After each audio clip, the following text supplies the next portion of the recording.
I used to be able to talk to my dead brother. He told me unforgettable things. I was a sheltered kid. Never had a lot of freedom, really. Hell, I wasn't even allowed to go to the bathroom by myself until I was 8. It wasn't really my parents' fault, though. Before I was born, they had another kid, Jacob. They loved him a lot, even more than myself, I remember thinking as a kid. One day, I guess they weren't careful enough and Jacob ended up going missing. He was only 9 years old. He simply left, never to be seen again. Gave up looking for him after 7 months, and a year later they got pregnant with me. They never found his body, so I think a little part of them always hoped he was alive.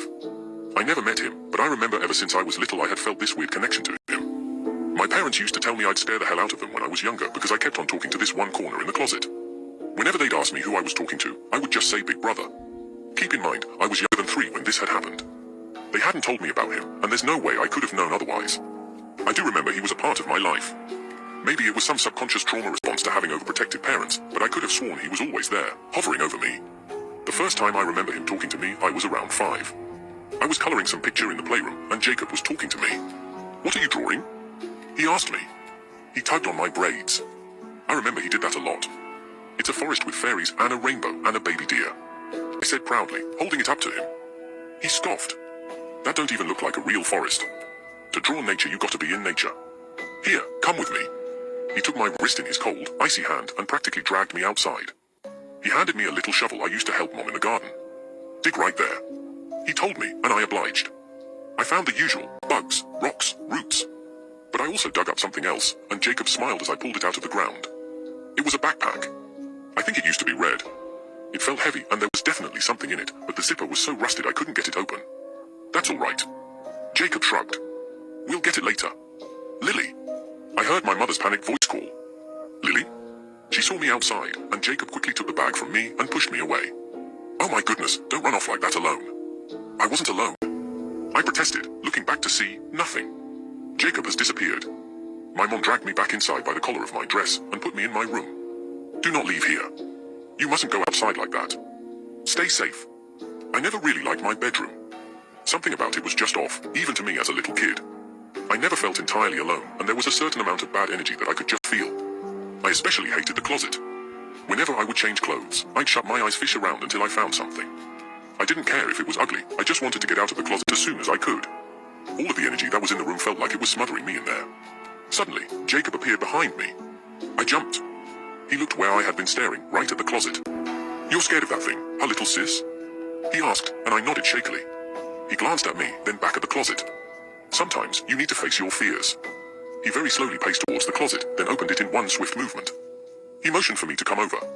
I, believing everything my big brother told me, inched towards him. "Go in." I shut my eyes and stepped in, and to my surprise he shut the door behind me, leaving me in the scary dark closet alone.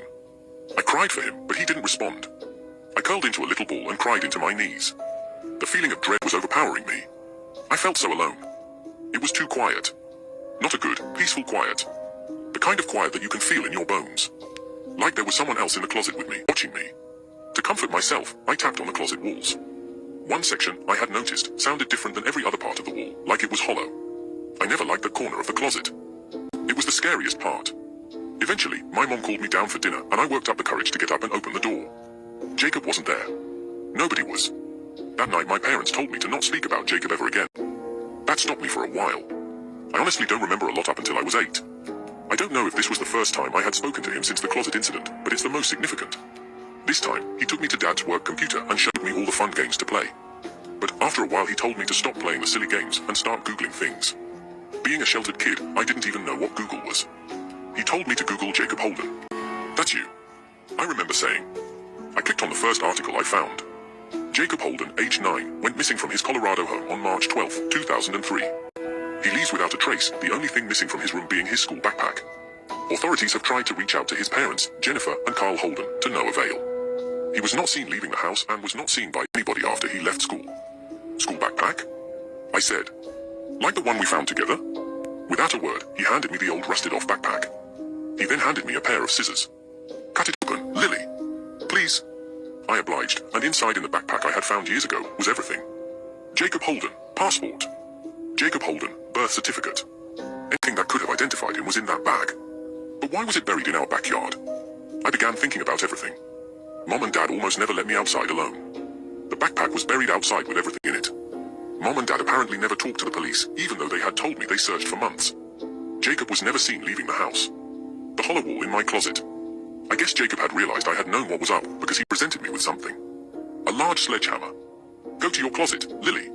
You know what to do. With tears in my eyes, I took the sledgehammer from him and ran to my closet. I went, shaking, to the door that held my biggest fear for so long, now knowing that it was true the whole time. I found the hollow corner and let the sledgehammer loose on it.